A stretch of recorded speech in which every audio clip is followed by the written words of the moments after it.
There's a lot of people that are interested in directly working one-on-one with people, whether it's online, in person. And then we have a few others, firefighters, things of that nature. So this talk that I'm going to talk today is going to be right in your wheelhouse. This is stuff that I want you to be able to take and learn from and think about as you start to, like most people here in your early, mid-20s, as you start to get into your 30s and 40s, I want you to start thinking long-term, but I want to talk about the steps that will get you to wherever it is that you want to go. So a little bit about me real quick. It's over 10 years now in the trenches. I started as a personal trainer in 2007.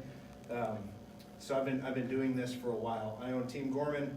It's an online diet coaching business. The Fat Muscle Project, notice that's fat, P-H-A-T, not F-A-T, because no one wants to be part of the Fat Muscle Project. It's P-H-A-T. So everyone knows what P-H-A-T is, right? We all want to be our own Fat Muscle Project. So it applies to everyone, whether it's the mom that wants to lose 30 pounds and feel comfortable after having a kid, or the guy that doesn't want the dad bod anymore, or it's a physique athlete. It really applies to everybody.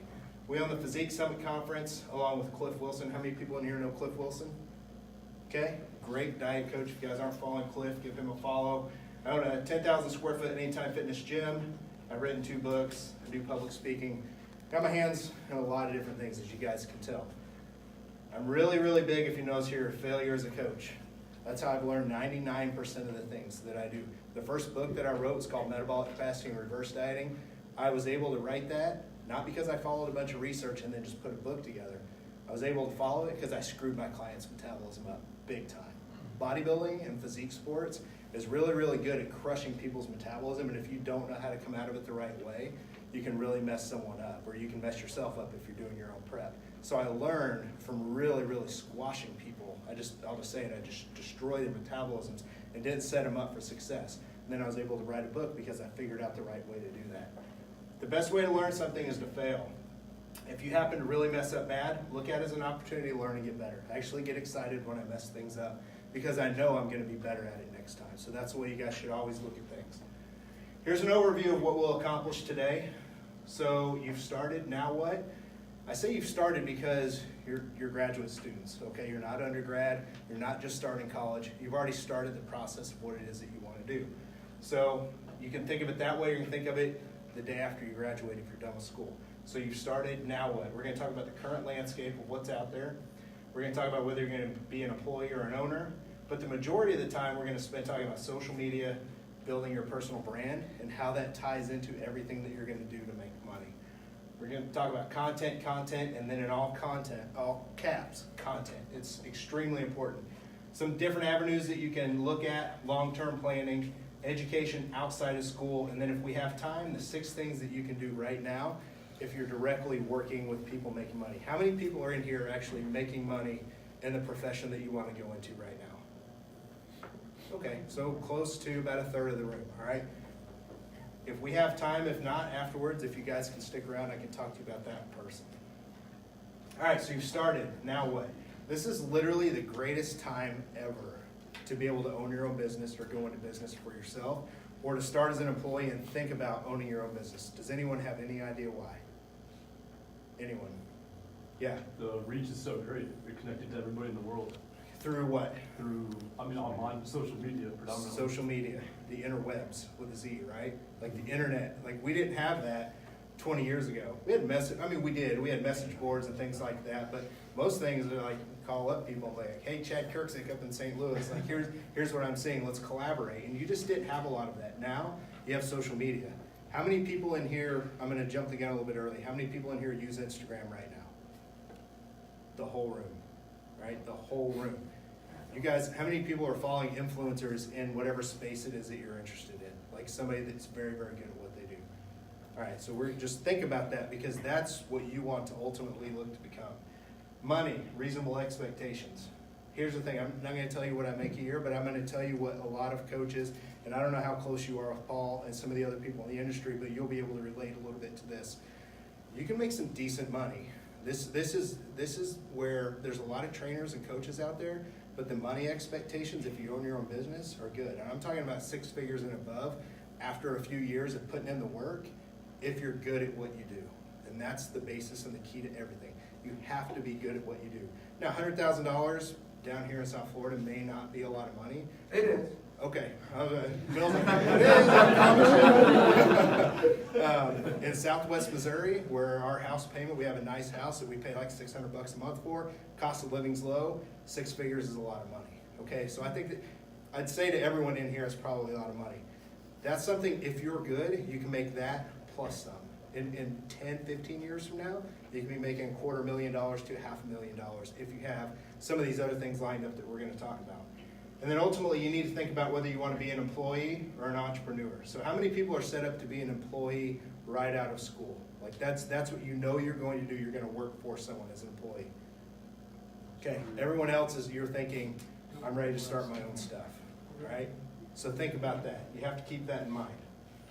So here's the current landscape. Everyone is a trainer on social media. Everyone. The dude with six-pack abs that's genetically elite, that looks good, that shows ab pictures all the time, or the girl with the perfect booty picture is selling these cookie cutter, build your glutes program when she doesn't do anything special, she just has amazing glutes because she's genetically gifted. There's a ton of people on social media like that selling garbage programs because of social media. So you have to keep that in mind. Because I'm just glancing around the room. I don't see any World Physique, IFBB Pro athletes. I'm sure there's some good athletes in here, but I don't see anyone that's just, you know that person when they walk through the door, and you're like, that's genetically elite. Those are hyper responders. It's the term researchers use. I just don't see a ton of those people. There are a lot of those people on social media making a killing right now, and they don't necessarily know what they're doing, but they do know what they're doing when they're making money. So you have to think about that. It's very, very oversaturated and easy to make a name. The problem is it's very watered down, so think about that. Now it's like being in a room of 1,000 people and you want to be heard. So social media, your Instagram page, you want to be heard. You want people, you're going to say, hey, listen, I'm a trainer. I'm getting these people results. Here's client X, Y, and Z. They won their show or they've lost 50 pounds or whatever. And you want to shout and show people on social media that. The problem is it's like shouting in an arena full of 1,000 people. No one's going to hear you because everyone's shouting. Everyone has an Instagram page. Everyone is posting that kind of stuff up. So you have to think about how you're going to stand out. The good news is there's a ton of bad trainers. If you're good at what you do, you'll stand out. Because the people that can't get people results or take care of people, they're going to be a flash in the pan and they're going to be gone. All these Instagram celebrities with 200,000 followers or whatever selling these cookie cutter plans, they're not posting up results of their clients when they sell that stuff. They're not. They're getting a bunch of people that are basically sheep buying programs from them. They're not going to be around 5 to 10 years from now because they're not actually getting results for clients. They're not creating word of mouth. They just have a bunch of eyeballs on their page, and that's it. So if you're very, very good, you can beat that. The problem is you're still fortunate because you're getting in on this before it's too much, before it's too dead, but the door is closing very, very soon. That's why it's so hard. Like we have a ton of client results we put out. I have like 11,000 followers on Instagram. That's it. And I try like crazy to grow my social media, and it's growing at a snail's pace. It's because every one of us has an Instagram page, for example.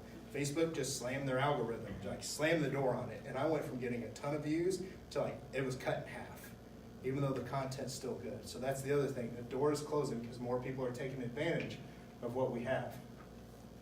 So social media. All right, let's take a poll. We already know everyone here uses Instagram. How many people use Instagram stories on a regular basis? Stories? All right, so this is going to be interesting. How many people in here have Snapchat? Almost the whole room. How many people use it on a regular basis? Decent. Okay, interesting. I talked to some undergrad students at University of Tampa yesterday.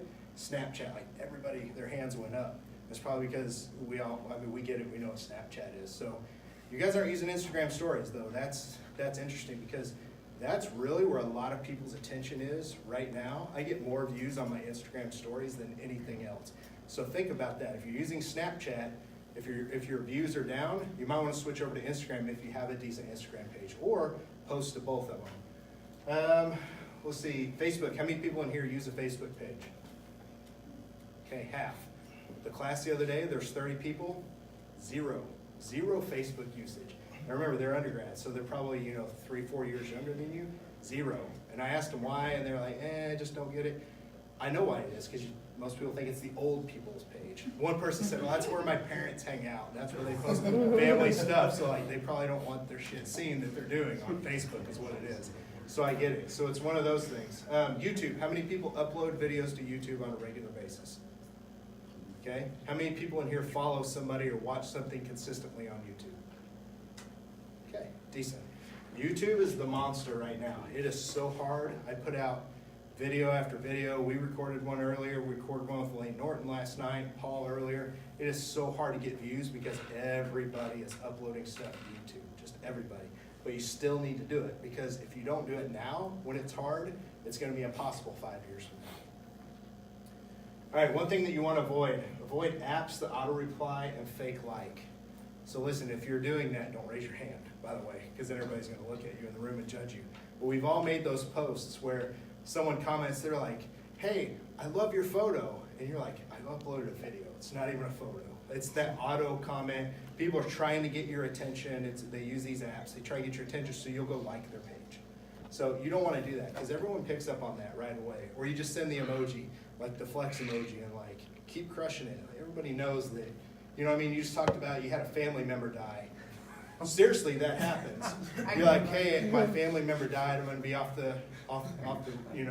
social media for a while. And they're like, hey, keep crushing it with the little flex emoji. You've got to be real careful. So if you're using that crap, be really, I would just stop doing it if I were you. The thing that you need to do is build relationships. That's what social media is best for. That's how you and I connected. Instagram, right? That's where. And then email, I think. Oh no, but I think I did. Yeah, it was. That's right. You said you saw something on yes, Instagram. and I think I But took then- the hour to type out my response. Right. But we're old, so then we reverted back to email. So we don't have to Facebook, we don't have to Instagram DM each other. But that's the thing. You need to build relationships, because here's the thing. If it wasn't for Instagram, I wouldn't be here speaking. I wouldn't have went to the ISSN conference and spoke last year. I'm talking to you about coming to speak at our Physique Summit conference. There's a refeed study going on there I was fortunate enough to write the diets for. You never know who you're going to meet and who you're going to do business with. I don't know how you met Paul. Here. Okay, yeah. It's just like this, except Instagram is huge. So you want to build relationships with people that are doing the things that you want to do, or that are like-minded, that are interested in the things that you want to be involved with. And just interact. It's not just about building relationships, though, through people that you want to do business with. It's about showing people what you do, and we're going to get into that by providing value. Let's talk about what not to do and then what to do on your social media platforms. So let's just jump down here to the big elephant in the room, okay? These two, right here. We've all seen this. Nothing wrong with that, by the way. If you're proud of your glutes, if you're proud of, maybe this girl had a baby and she's 9 months, nothing wrong with that at all. It's the pictures like that over and over. There's literally providing no value. And if she doesn't want to, that's fine. I don't care. But if you guys are trying to attract people and show people who you are and what you do, you don't want to just make it posts like this, or like the bro over here on 1,000 milligrams of testosterone posting at the same exact. The only thing he's missing is Bill's gallon jug of water. Like, that's the only thing that he doesn't have there. I know you train with a gallon jug of water. But, Dr. Pepper. But this provides no value at all. It does storytell. You can show people your physique and what you're doing. But what you want to do is avoid stuff like this over and over. So you want to post client results, and if you don't have clients right now, post your progress. Tell your story. And that's what Leslie and I did to get started. In 2007 to 2009, we didn't have a lot of clients, but we were getting ready for shows. So we constantly posted our pictures. We posted our diet, our bro food that we were so proud of, and it's Tupperware. And we told our story. And that in turn had people come to us and they're like, oh, okay, so you kind of know what you're doing. Will you help me lose weight? Will you help me get ready for a competition? And that's how you do it. If you don't have clients to post results of, you post about yourself, because you need to embody what it is that you're doing. So think about that. Tell your story. That's how you get your first client most of the time. Because you can say you're a trainer all you want, but if you don't show what you're doing with yourself to start, you're never going to get a client. Everyone here should really think about building a website. How many people in here have their own website? Okay, good. If you don't, it's literally cheap. Go to GoDaddy, get yourname.com or yourname.net or yournametraining.net or com, whatever. It doesn't matter. And pay the $5 a year to hold on to that and renew it every single year, because you never know down the road if you're going to use that. If not, you're talking $5 to $10. But if not, trust me, there's websites that I want now that I wish I would have bought back then. So that's a good place for you to post content and then link your data out to social media platforms. So that way you've got things in a lot of different areas. Plus, when people Google you and Google who you are and what you do, you've got a website for them to land on. I know a lot of people miss this. Instagram, post consistently. Some people will post like 5 days in a row and then nothing for 2 months. You gotta post consistently. And the algorithm is so tough with Instagram, so you wanna stay on top of it and be consistent and use good hashtags. I see so many people that are trainers. Unfortunately, they make great posts and they don't use any hashtags at all, or they use one, like hashtag 50 pounds lost or something like that for a client.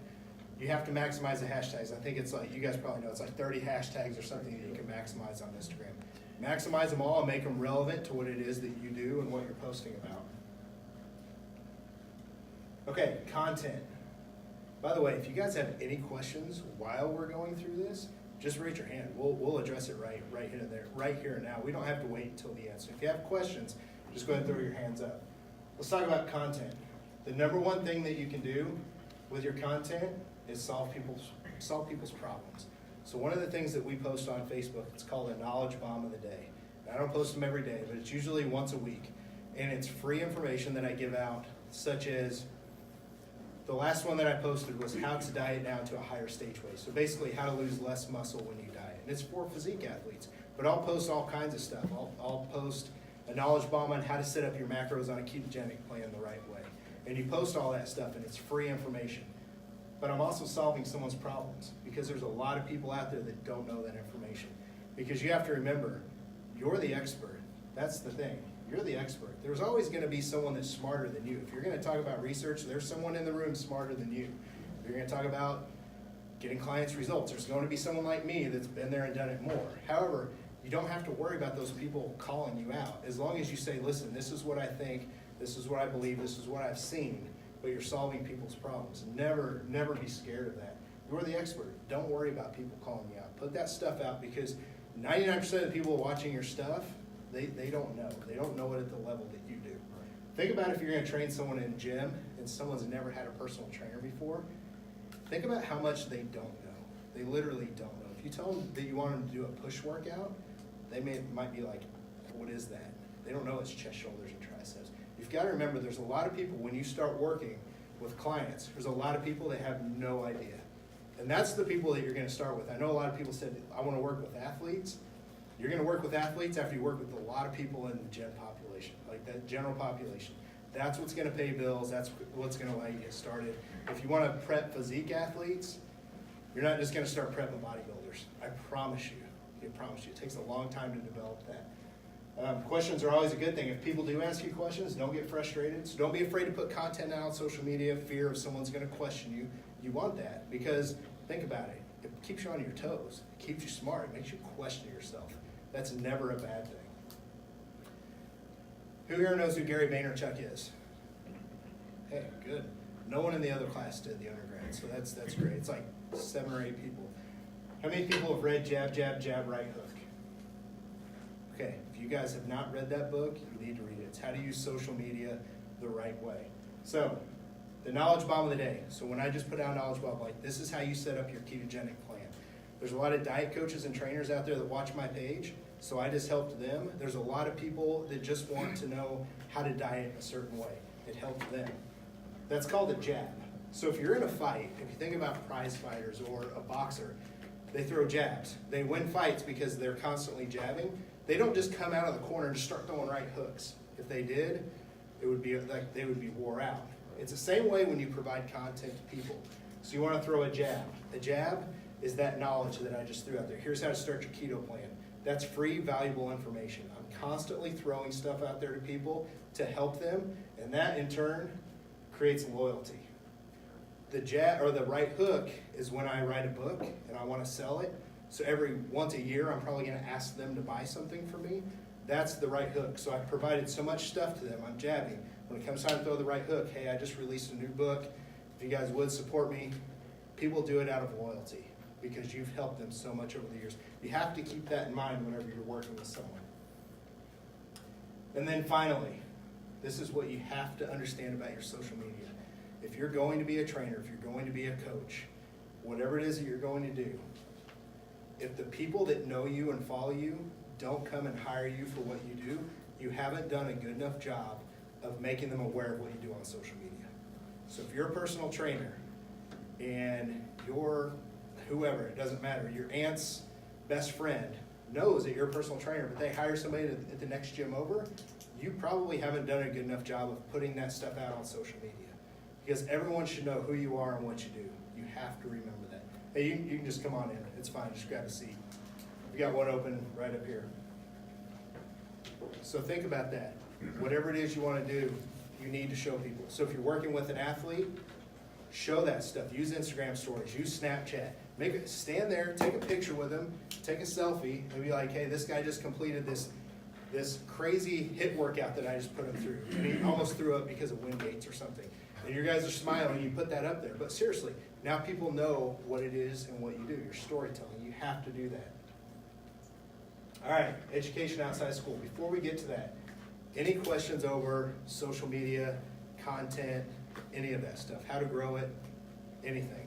How much time per day do you personally spend engage all social media? Yeah. Average So day. for people watching on Facebook, the question was how much time do we spend engaging on social media? So we have Facebook, sometimes YouTube, but Facebook and Instagram daily. Instagram's multiple times a day because of Instagram stories. I put up stories of us in here, meeting with you. So that's probably gonna average 3 to 4 hours a day, broken up throughout the day. And that's answering questions when I put out a Facebook knowledge bomb of the day. People are gonna have questions. That's where you help them even more. You give them content, now they have questions, you go in there and you interact, back to interacting. So there's constantly messaging or answering questions. And then people are gonna send you questions through DM, through Facebook Messenger, through your email or whatever. That's where you help those people out. That's where you create loyal people to you that eventually, listen, you might answer a ton of questions for people and they may not hire you right now, but 2 years down the road, they remember how much you helped them and they're going to be loyal to you and hire you a lot of the times. That's how you grow a business. So yeah, I would say at least 3-4 hours a day. Sometimes it's a chore. Like it's work. It's work. It's not just sending a girl, little butterfly emojis and stuff like that. Like that's not what social media is. Like it's a lot of work. Yeah. To answer those questions, do you find that blocking out an hour or two every night to go through and answer all those is best, or do you try to answer them as fast as they come in? Okay, so the question was, do we block out a time to answer all of our stuff on social media? Block out a time for that, or just answer? I answer it as I go. So literally, I'm so efficient. Sorry, ladies, but if I'm standing at the bathroom urinal, I will have my phone out and I will sit there and answer questions. Hey, a lot of people know because you'll be driving and you're answering your messages, right? You're not even looking at the road, like you're answering. That's just this generation.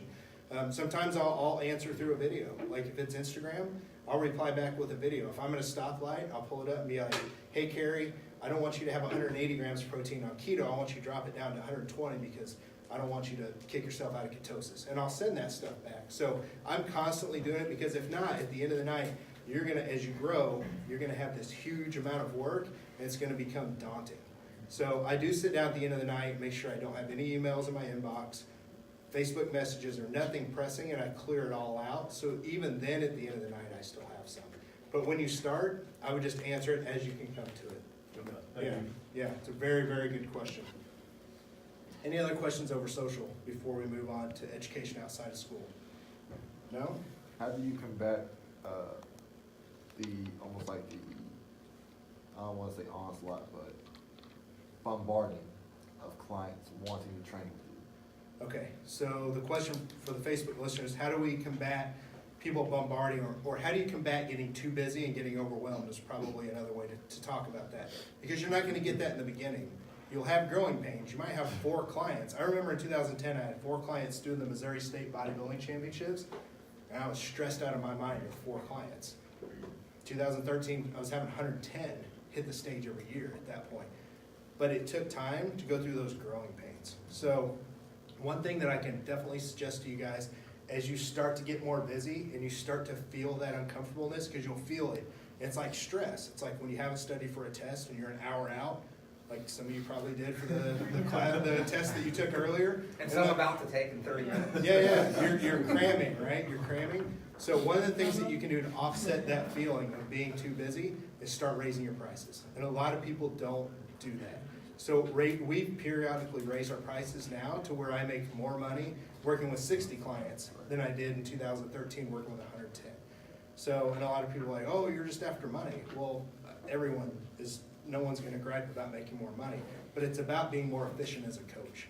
So you have to slowly raise your prices. The people that hire you down the road, they don't know what your old prices were. Plus, that's just the way everything is. That's the way the market is. Prices go up as time goes on. So yeah, slowly raise your prices. And don't be afraid to turn people away. If you're full, turn them away.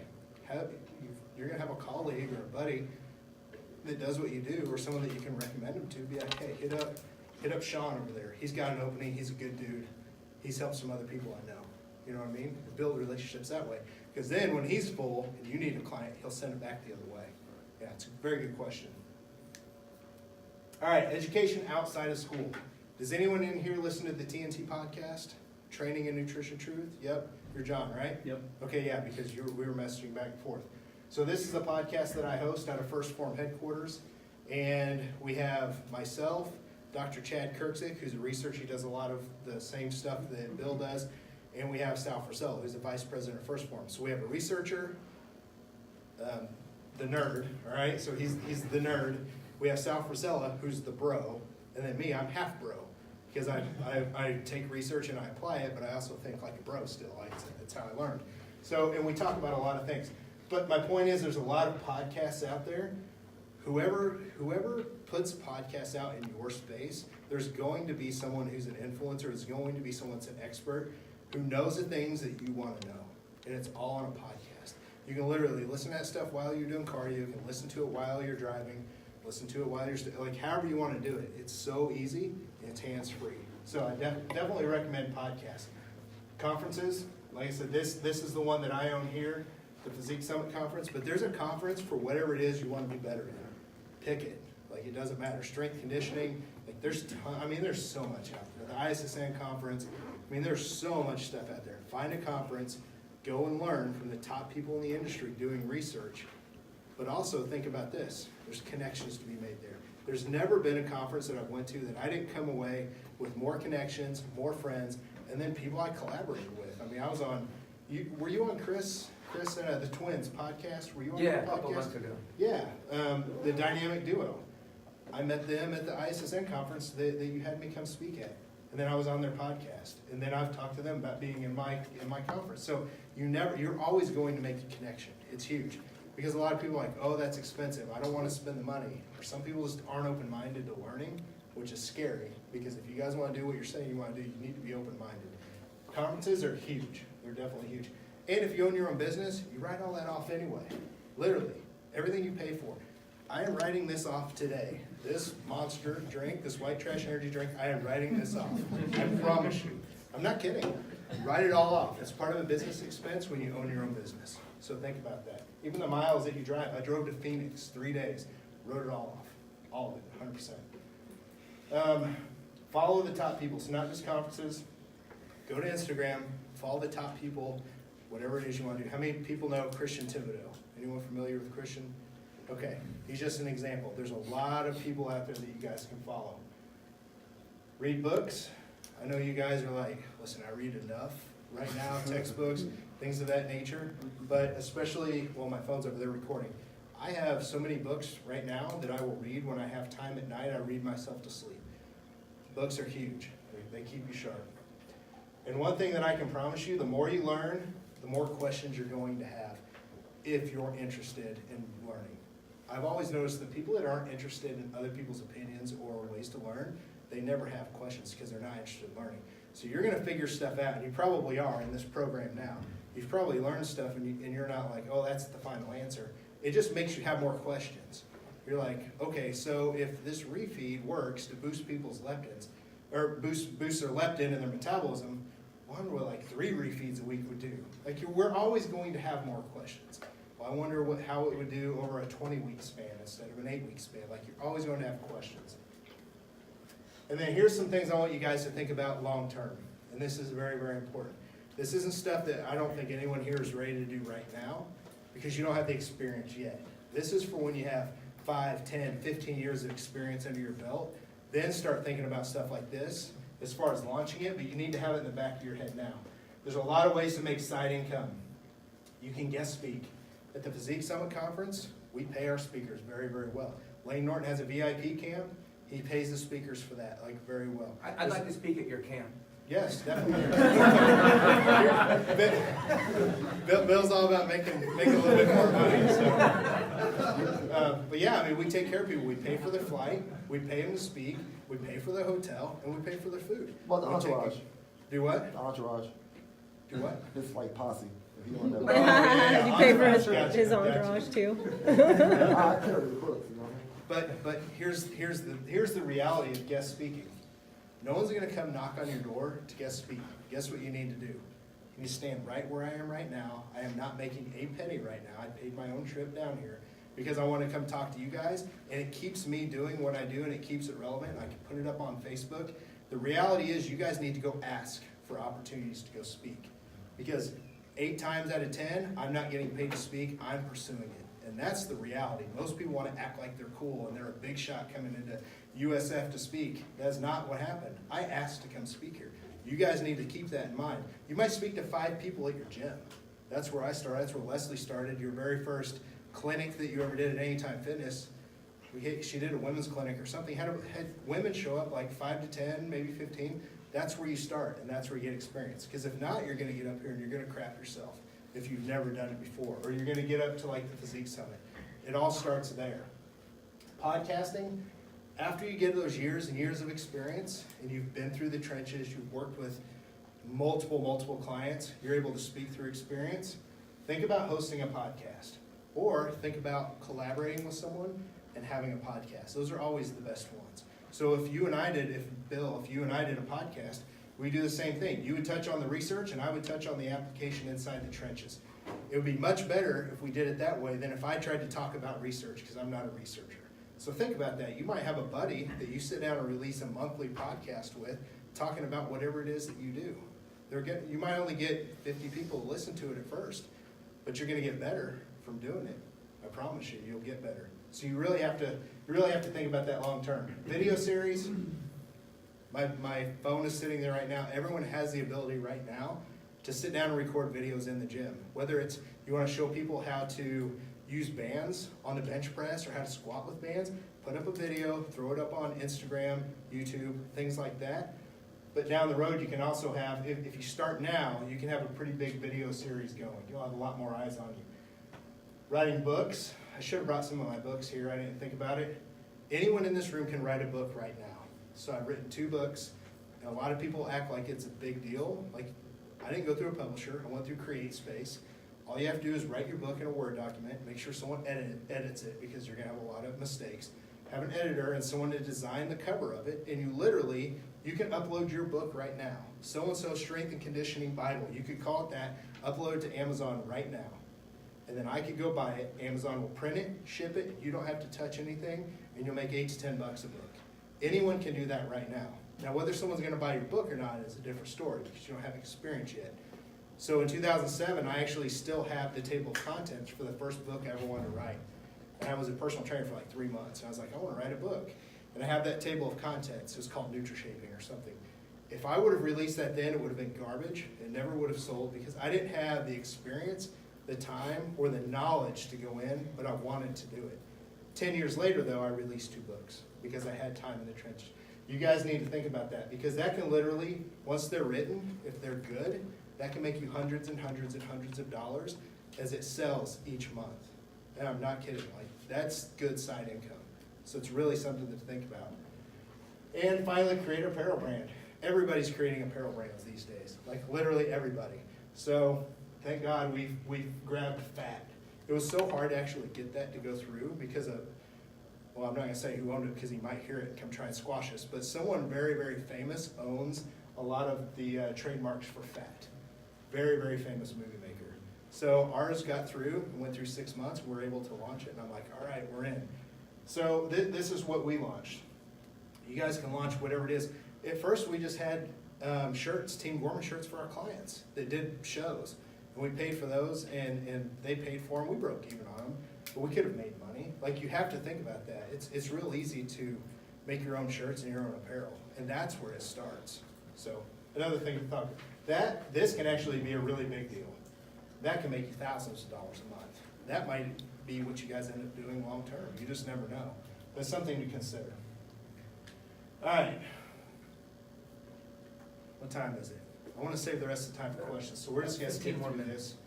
Yeah, I want to skip through this and go through some questions. I'll email this to you, and if any of you guys want it, or if you want, just hit me up on Facebook, and I'll just attach it there as an attachment for you guys, or I'll get your email. Don't worry, I don't keep your email. I don't do crap like that. But just hit me up if you guys want this. It's basically for a lot of people that are going to work one-on-one. The 6 things that you can do right now to generate business. And finally, you have to keep all this in mind. Work hard, be aggressively patient. So think about that word, aggressive, but patient. You have to be aggressive over and over and over every day, 4 hours on social media a day with very, very little return. But know that when years go by, you're being aggressively patient. When years go by, it's going to pay off. It's going to pay off. 3 years as personal trainers, we didn't have a lot. And then in 2010, it exploded. And I had to quit my job managing a gym. So did she. We went full-time with Team Gorman. We doubled our money in 1 year. But it took 3 years of being aggressively patient. And you just have to be relentless. Because here's the other thing. Remember I said there's a ton of trainers out there? No one lasts. People do not last. They give up because they're not patient enough. They want it now. They don't want it later. They don't get it. They're being impatient. If you're relentless and you stick with it, those people are going to fall away, and you're still going to be standing there where people need to hire people. So what questions do you guys have?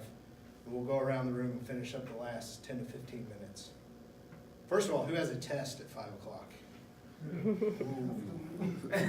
All right, we'll spend 5 minutes on questions so you guys can cram and actually study for 10 minutes. Yeah. Top 3 to 5 books you'd say you have to read. Okay, so the question was top 3 to 5 books that I recommend that you should read, besides mine. I'm just kidding. Jab, Jab, Jab, Right Hook by Gary Vaynerchuk. Crush It by Gary Vaynerchuk. And you ready? Crushing It by Gary Vaynerchuk. I'm not kidding, guys. Gary's content has helped me tremendously. So those 3 books are important. Definitely read those. Crushing It just came out. So he wrote the book Crush It back in 2009. And a lot of people like Andy Frisella that owns First Form and a lot of other entrepreneurs that are just huge now, they read that book and it inspired them. It's definitely inspired me and Leslie. And now, like 7, 8 years, 9 years later, he wrote Crushing It, and he chronicled those people that are now crushing it because they read his book. And it tells you how to be relevant in today's society and social media. And then Jab, Jab, Jab, Right Hook is a very important way to attack or to approach social media. So I will say podcast-wise, here's the podcast I think everyone should be listening to, the MF CEO Project Podcast. If you can imagine, it's got CEO in there. It's the MF CEO. You can imagine what MF stands for. That's Andy Frisella. He owns First Form. That guy is no joke, and he provides a ton of value for you guys to where you can be the MF CEO of your life. We'll just put it that way. I don't know what your policy is on here saying the F word, so I'm not going to say it. Yeah, we won't say that. Yeah. So it's extremely important. That guy will hit you right in the teeth with good information that you're going to be like, man, this guy is helping me a ton. He's been huge for me. He's a good friend of mine, but he's helped me a ton. So the MF CEO Project Podcast, definitely listen to that. What other questions? And does anyone have any? Leslie, if you see questions on Facebook, let me know. Any other questions? About anything. Physique enhancement, it doesn't matter. Like, we can talk about anything. No. Yeah, Gavin, right? Yeah. I remember that. That's my kid's name. Other than that, I don't remember anyone else. It's a great name. It's a great name. Really quickly, just a brief timeline, because if I recall correctly, you have a bachelor's and a master's. So And then did you say you also have prior service in the military too? Yeah. So what that, like, really quickly? Just high school, bachelor's, master's, military, then personal training, then Yeah. success? Okay, so timeline. You guys can see the gray hair in my beard, right? I don't hide it out. I don't use just for men or whatever. So high school, actually was a high school dropout. It's really, really interesting. I played, are you pumping your fist because you dropped out at Yeah. one point too? All right, so. Put you Dropped straight out on for, camera right there. Oh. I think my clients all already know. Yeah. So I dropped out of high school for a whole year, traveled around and played semi-professional pool. So like you've seen pool on TV, and I played really well, and I would hustle people, and I made a ton of money. Not the most ethical thing to do in the world, but I was 17 with $900 in my pocket at all times. Like I felt like I was rich. Decided to go into the military, so I actually took my GED and failed it because I didn't put my name on the essay. But I still almost passed it without the essay, which kind of is impressive. So it's kind of an ego boost to me. I was like, oh, I failed it, but I almost passed without the essay. So I went back to school. I was a 5th-year senior, which is not cool. Like, not cool at all. If you're that guy, you're the old guy.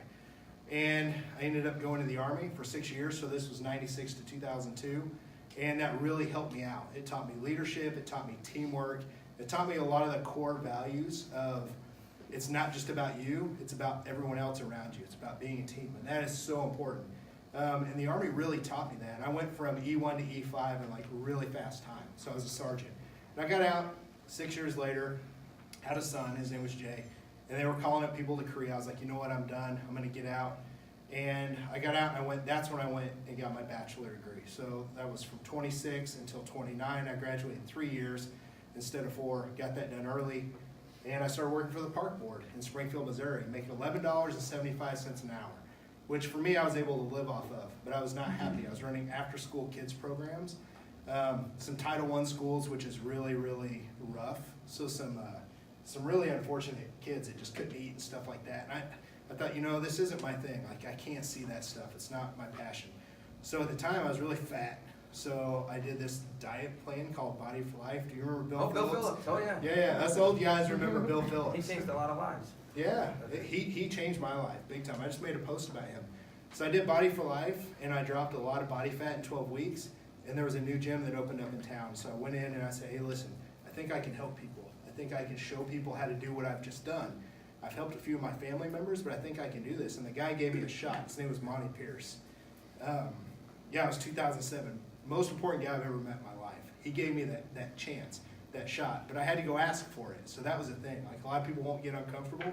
So I did that, and that's where everything just kind of took off from there. So I started training people, putting my before and after pictures up on the board in the gym to show people. And I got my first client and literally took care of her doing all the things I talked about without knowing it, just trying to do the right thing and help people. And one client led to 4. Then it just branched out. Until 2010, we put some clients on stage. One of the girls, Jessie Dale, she won the whole show. And then everybody was messaging me, hey, will you help me with your diet? Will you help me with your diet? And I was like, oh God, I was stressed out with 4 people. Now we had like 20, like 2 months later. But we just went all in. So we doubled our income. And literally that's what we did. So that was from 2010 until 2013, 2014.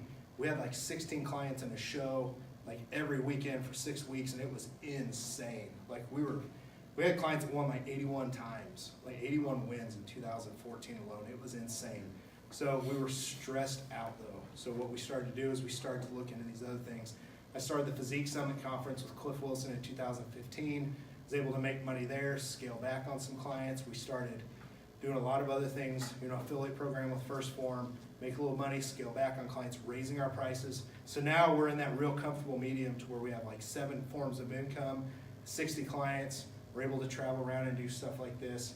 But it took a long time, like a long time. From 2007, that's 11 years of that. And a lot of that's because I'm just relentless. I just want to be the best in the industry. And I don't say that with ego. I just want to beat everybody. Like Lane, the other night I was at his house, he knows I want to beat him. Like, we're friends, but if it's competition, I want to gut him. Paul's a good dude. He's not going to beat me. You know what I mean? Like that's the kind of relentless approach that a lot of people have, and that's what got me there quick. for a lot of people, I know they've been doing it the same amount of time, and they're still probably like halfway to where we were, or where we are now. So it's a lot of it's an approach. Very fortunate too. There's a lot of luck, and things evolve. We haven't had anything bad happen to us, so, yeah. So that's as fast as I can get through that. Excellent response. Thank you. Yeah. Probably one more question, then you guys gotta sweat this test out. When it comes to asking about opportunities, do you research the places where you're going, or you just like, no, I'm just keep this door in and just put my face in there? So in the beginning, whenever you're trying to find places to go speak, a lot of times you take what you can get. Just make sure the place is a reputable place. Like there's other people in the research industry and things like that, or coaching industry. You have to be careful. They don't necessarily have the best reputation. You want to be careful who you associate with. But most of the time, if you're talking about a gym, if you want to just go talk and give a class to 5 to 10 people on how to use bands, right? Like that's a perfect example. Or nutrition, like a nutrition course. Here's how you set your macros up, or here's flexible dieting. You just go approach it and you take what you can get pictures with people, get feedback, but make a connection with those 5 people. Because if you're looking for clients, I can't tell you how many times I would speak somewhere and afterwards someone hires me.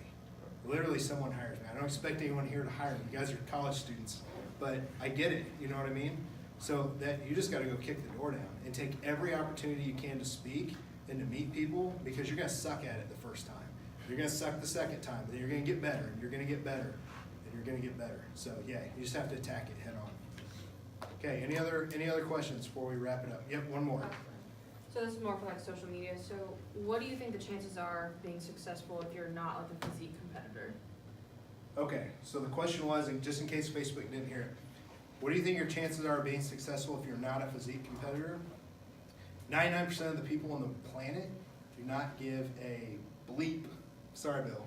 I'm not gonna say it. They don't care. Like they don't care if you compete in a physique. Here's what they care about. They care about your journey, you showing them your journey, and what you do with your clients. So do you want to prep physique athletes? No. Okay, then don't worry about that at all. So your clientele, to start off, is going to be the mom that wants to lose 30 pounds. This never worked out before.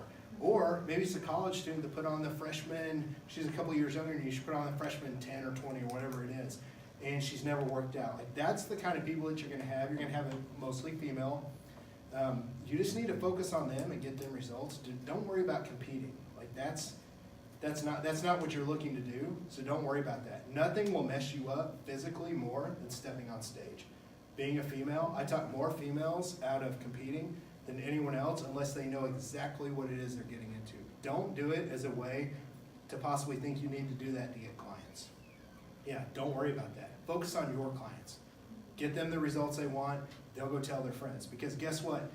When that girl goes to the hair salon and she's down, that you just helped, she's down 30 pounds, and they're like, girl, what are you doing? You just lost 30 pounds. And they're like, let me tell you about my personal trainer. That's what you want. Don't worry about anything else. Yeah. All right, guys. Good luck on your test. Thanks for having me. Really appreciate it.